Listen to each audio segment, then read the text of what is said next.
বর্ষায় এই জায়গাগুলো দেখতে পাওয়া বর্ষায় এই জায়গাগুলো জল চলে আসে না, ভেঙে যায়। রাখি রাখবো। মানে কখনো কোনো বছর হয়তো 10 বছরে একবার বা 20 বছরে একবার কোনো একটা জায়গা ভেঙে যায়, তখন সঙ্গে সঙ্গে রাতারাতি আবার সারাই করে। কেমন আছে সবাই? তো দেখো আমি চলে এসেছি নদীর পাড় ঘুরতে। সামনে আমার দাদা ভাই দাঁড়িয়ে আছে, ওর মুখটা দেখানো যাবে না, পিছনে কেউ একজন আছে তাকেও দেখানো যাবে না। ওয়াও, তো সবাই দেখো ওই যে আমার দাদা।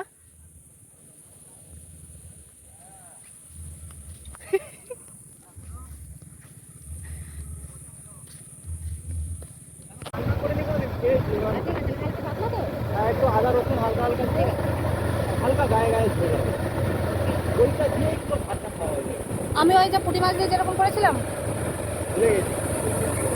তোরা তো বেশিরভাগ দিন সালা যাই আলু পটল দিয়ে ঝোল করে দিস পুঁটি মাছ। না ওই আদা জিরে বাটা কাঁচা লঙ্কা বাটা নুন হলুদ ব্যাস। কেন তোকে নিয়ে এসেছি নদী পাড়ে বুঝতে পারছিস? অনেকদিন পর আজকে ঘুরতে আসলাম, কথা হবে না, কোনো কথা হবে না, সেই সুন্দর পরিবেশ।